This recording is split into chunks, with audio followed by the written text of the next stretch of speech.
Brothers and sisters, welcome to channel. రాష్ట్ర వ్యాప్తంగా దివ్యాంగుల సోదరుల యొక్క సదరం సర్టిఫికేట్ పునఃపరిశీలన జరుగుతూ ఉంది. అంటే ఏంటంటే వాళ్ళు తీసుకుంటున్న పెన్షన్ 6,000 రూపాయల పెన్షన్ సంబంధించి పునఃపరిశీలన జరుగుతూ ఉంది. దానికి సంబంధించి గత జనవరి నుండి కూడా ఇప్పటి వరకు రాష్ట్ర వ్యాప్తంగా 5 లక్షల పెన్షన్లు పునఃపరిశీలన చేయడం జరిగింది. దాంట్లో ఇంచుమించు 1,38,000 పెన్షన్స్ అనర్హులుగా భావించడం జరిగింది ప్రభుత్వం. అందులో భాగంగానే మనకి ఆగస్టు నెలలో వాళ్ళకి నోటీసులు ఇవ్వడం జరిగింది. వాళ్ళు నోటీసులు తీసుకున్నారు. నోటీసులు తీసుకున్న తర్వాత వాళ్ళు మేము అర్హులం, మేము అప్పీల్ చేసుకుంటాం అని చెప్పేసి వాళ్ళందరూ కూడా అప్పీల్ చేయడం జరిగింది పెన్షన్స్కి, మళ్ళీ రీవెరిఫికేషన్స్కి. వాళ్ళందరూ కూడా మన యొక్క సెప్టెంబర్ 1వ తారీఖున ప్రతి ఒక్కరికి పెన్షన్ అమౌంట్ ఇవ్వడం జరిగింది. అంటే ఆగస్టు 1న ఎంతమంది అయితే పెన్షన్ అమౌంట్ తీసుకున్నారో సెప్టెంబర్ 1ని కూడా అంతేమంది పెన్షన్ అమౌంట్ తీసుకోమన్నారు. అంటే 15,000 రూపాయలు 15,000 తీసుకున్నారు, 10,000 తీసుకున్న వాళ్ళు 10,000 తీసుకున్నారు, 6,000 రూపాయల పెన్షన్ తీసుకున్న వాళ్ళు 6,000 రూపాయల పెన్షన్ తీసుకున్నారు. అంటే ఎవరి పెన్షన్ ఆగలేదు, అమౌంట్ తగ్గించబడలేదు సెప్టెంబర్ 1న. మరి ఈ వీడియో ఎందుకు చేస్తున్నా నేను అంటే, రాష్ట్ర ప్రభుత్వం కీలక నిర్ణయం తీసుకుంది. అది ఏంటంటే, మనకి ఇక రాష్ట్ర వ్యాప్తంగా 7,38,000 సదరం సర్టిఫికేట్లకు సంబంధించి అంటే పెన్షన్లు తీసుకుంటా ఉన్నారు దివ్యాంగులు. మొత్తం ఎంతమంది అంటే 7,30,000 మంది రాష్ట్ర వ్యాప్తంగా. అందులో ఇప్పటికే 5 లక్షల మందికి సదరం సర్టిఫికేట్ పునఃపరిశీలన జరిగిపోయింది.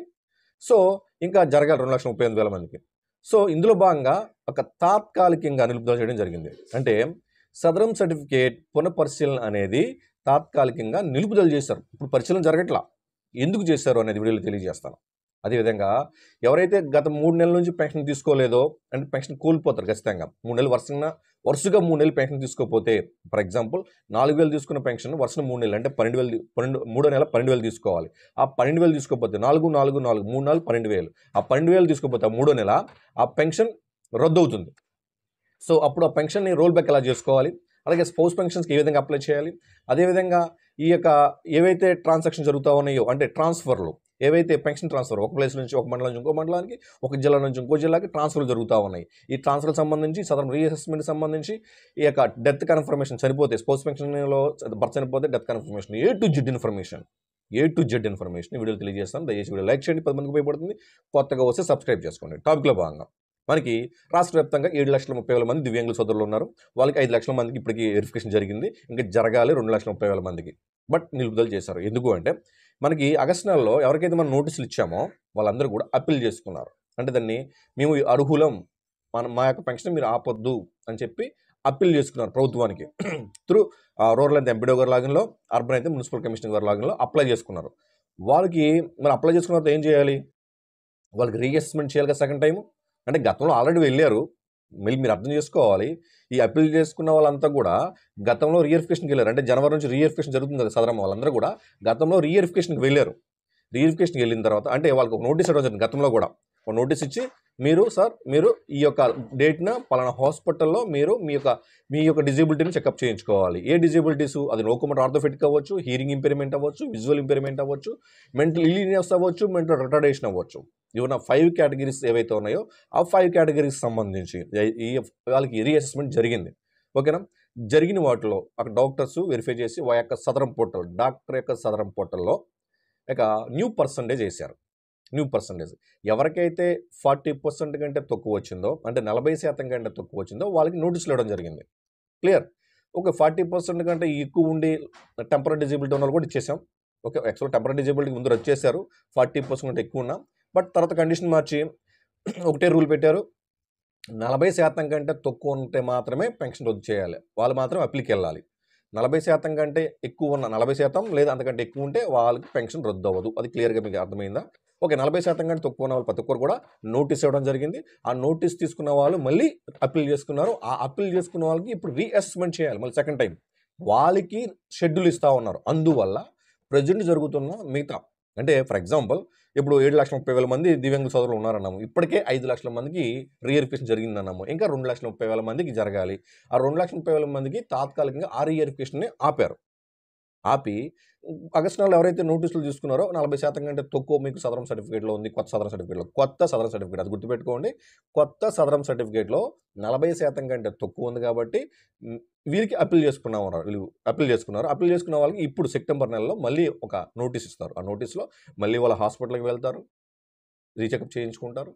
ఆ డాక్టర్లు మళ్ళీ సదరం పోర్టల్ పర్సంటేజ్ చేస్తారు. ఇదంతా మళ్ళీ జరుగుతూ ఉంది. ఇది అప్పీల్ చేసుకున్న వాళ్ళకి. అలా అప్పీల్ చేసుకున్న వాళ్ళకి మొదట ప్రయారిటీ ఇచ్చారు. అందుకని ఇవి నిలుపుదల చేశారు. అది మీకు అర్థమైంది అనుకుంటా. అర్థమైందా? మొదట వాళ్ళకి అవకాశం ఇచ్చారు కాబట్టి ఎవరైతే ఆగస్టు నెలలో అప్పీల్ చేసుకున్నారో సెకండ్ టైం రీఅసెస్మెంట్‌కి వాళ్ళకి సెప్టెంబర్ నెలలో చేస్తారు. వీళ్ళు అయిన తర్వాత మళ్ళీ ఎవరైతే మిగిలిపోయిన 2,30,000 మందికి మళ్ళీ నోటీసులు ఇస్తారు. ఇచ్చిన వాళ్ళకి యథావిధిగా షెడ్యూల్ ప్రకారం జరుగుతుంది. గుర్తుపెట్టుకుని ఇప్పటివరకే నోటీసులు రాని వాళ్ళు, సార్ అసలు మాకు ఇప్పటికి నోటీసులు రాలేదు అంటే నోటీసులు ఇస్తారు. ఓకేనా? ఎందుకంటే మళ్ళీ 2,30,000 మందికి ఇంక జరగాలని అంటున్నామంటే ఆ 2,30,000 మందిలో మీరు ఉండొచ్చు. మీకు నోటీస్ రాకపోవచ్చు. ఆ 2,30,000 మందికి నోటీసులు ఇస్తారు. మళ్ళీ రీఅసెస్మెంట్ జరుగుతూ ఉంది. సో తాత్కాలికంగా మాత్రం నిలుపుదల చేశారు ఆ రీఅసెస్మెంట్‌ని 2,30,000 మందికి. ప్రస్తుతానికి ఎవరైతే అనర్హులు అని భావించి నోటీసులు ఇచ్చారో వాళ్ళకి అప్పీల్ చేసుకున్నారు కాబట్టి వాళ్ళకి సెప్టెంబర్ నెలలో రీవెరిఫికేషన్ జరుగుతుంది. మీకు అర్థమైందా? వాళ్ళకి మళ్ళీ నోటీస్ ఇస్తారు. పర్టికులర్ టైంలో పర్టికులర్ హాస్పిటల్లో రీవెరిఫికేషన్ చేయించుకోవాలి. అలా రీవెరిఫికేషన్ చేయించుకున్న తర్వాత 40% కంటే ఎబోవ్ వస్తే వాళ్ళకి మళ్ళీ అక్టోబర్ నెలలో పెన్షన్ కంటిన్యూ అవుతుంది. లేదంటే అది గవర్నమెంట్ చేతిలో ఉంటుంది ఏం చేస్తుంది అనేది. ఓకేనా? రైట్. ఇప్పుడు మళ్ళీ చాలామంది అంటా ఉన్నారు, అన్న ఇప్పుడు కొత్త సదరన్ సర్టిఫికేట్ ఎక్కడ తీసుకోవాలి? మళ్ళీ చెప్తున్నా, మీకు కొత్త సదరన్ సర్టిఫికేట్ రావాలి అంటే రూరల్ అయితే డిస్ట్రిక్ట్ అసిస్టెంట్, అర్బన్ అయితే డేటా ఎడ్యుకేషన్ ప్రాసెస్ సెక్రటరీ వీళ్ళిద్దరు లాగిన్లో మాత్రమే మీకు కొత్త సదరన్ సర్టిఫికేట్ ప్రింట్ వస్తుంది. గతంలో ఒకసారి తీసుకుంటే మళ్ళీ తీసుకోవడానికి అవకాశం లేదు. బట్ ఇప్పుడు మల్టిపుల్ ప్రింట్ తీసుకోవచ్చు, అంటే మల్టిపుల్ డౌన్లోడ్ చేసుకోవచ్చు. అంటే second time, third time, fourth time కూడా మీ న్యూ సదరాన్ని డౌన్లోడ్ చేసుకోవచ్చు. నేనేది అది. ఓకేనా? కొత్త సదరన్ సర్టిఫికేట్ కావాలంటే మీరు గ్రామ వాట్సాప్లోకి వెళ్ళండి, అక్కడ డౌన్లోడ్ చేసుకోండి కొత్త సదరం. అందులో మీకు ఎంతైతే పెరిగిందో ఎంతైతే ఉందో వాళ్ళు ఇస్తారు. క్లియర్? సో రైట్, ఇది అయిపోయింది. ఇప్పుడు కంటిన్యూగా 3 నెలలు పెన్షన్ తీసుకోకపోతే పెన్షన్ రద్దు అవుతుందని చెప్పాం కదా, అది రోల్ బ్యాక్ చేయొచ్చు. దాన్ని రోల్ బ్యాక్ అంటాం. పెన్షన్ కంటిన్యూగా 3 నెలలు తీసుకోకపోతే పెన్షన్ రద్దు అవుతుంది. ఆ పెన్షన్ తిరిగి పొందాలంటే రోల్ బ్యాక్ అంటాం. అది గతంలో ఎంపీడో గారి లాగిన్లో ఉండేది, ఇప్పుడు డబ్ల్యూఏ లాగిన్లో, వెల్ఫేర్ అసిస్టెంట్ లాగిన్లో కూడా ఇచ్చారు. మీకు అర్థమవుతుందా? వెల్ఫేర్ అసిస్టెంట్ లాగిన్లో కూడా ఇచ్చారు. అది మీరు 10వ తారీఖు లోపు మీరు రోల్ బ్యాక్ చేయించుకున్నట్లయితే మీకు నెక్స్ట్ మంత్ పెన్షన్ వస్తుంది. అంటే ఒకవేళ మీ పెన్షన్ ఈ నెల 3 నెలలు వరుసగా తీసుకోలేదు, ఫర్ ఎగ్జాంపుల్ 4,000 తీసుకోవాలండి. సెప్టెంబర్ వచ్చేసరికి 4, 4, 3 వరుసగా 3 నెలలు సెప్టెంబర్లో తీసుకోలేదు, 12,000 తీసుకోలేదు, పెన్షన్ తాత్కాలికంగా రద్దు అవుతుంది. ఆ రద్దయిన పెన్షన్ మళ్ళీ మీరు రోల్ బ్యాక్ పెట్టిస్తే నెక్స్ట్ మంత్ వస్తుంది. బట్ పోయిన అమౌంట్ రాదు, 12,000 రాదు, మళ్ళీ ఒక 4,000 వస్తుంది. పెన్షన్ అయితే వస్తుంది, బట్ 4,000 వస్తుంది. దాని రోల్ బ్యాక్ అంటాం. అది వెల్ఫేర్ లాగిన్లో ఉంది. క్లియర్? సో అలాగే ట్రాన్స్ఫర్లు విత్ ఇన్ డిస్ట్రిక్ట్ అయితే వెల్ఫేర్ ట్రాన్స్ఫర్ చేస్తే డైరెక్ట్గా అయిపోతుంది విత్ ఇన్ డిస్ట్రిక్ట్లో అయితే. సో అదే అవుట్ ఆఫ్ డిస్ట్రిక్ట్ జిల్లా మారిందంటే వెల్ఫేర్ ట్రాన్స్ఫర్ చేసిన తర్వాత ఎంపీడో గారు కూడా దాన్ని ఆమోదించాలి. అర్థమవుతుందా? జిల్లా పరిధిలో మాత్రమే మీరు ట్రాన్స్ఫర్ చేయించుకుంటే వెల్ఫేర్ ట్రాన్స్ఫర్ చేస్తే సరిపోతుంది. గ్రామ సచివాలయాలు వెల్ఫేర్ ఉంటారు, వెల్ఫేర్ అసిస్టెంట్, వాళ్ళు ట్రాన్స్ఫర్ చేస్తే సరిపోతుంది. అది కూడా ఎస్ఎస్ పెన్షన్ లాగిన్లోనే ఉంది. ఓకేనా? వాళ్ళు ట్రాన్స్ఫర్ చేస్తే సరిపోతుంది. ఒకవేళ మీరు జిల్లా మారితే, ఫర్ ఎగ్జాంపుల్ కృష్ణా జిల్లా నుంచి శ్రీకాకుళం జిల్లా అనుకున్నారు, మార్చాలనుకుంటే వెల్ఫేర్ ట్రాన్స్ఫర్ చేసిన తర్వాత దాన్ని ఎంపీడో గారు అప్రూవ్ చేయాలి. అప్పుడు ఆ జిల్లాకు వెళ్తుంది. క్లియర్? అది ట్రాన్స్ఫర్. ఇక స్పౌస్ పెన్షన్స్ ట్రాన్స్ఫర్ కూడా 10వ తారీఖు లోపు పెట్టుకోవాలి.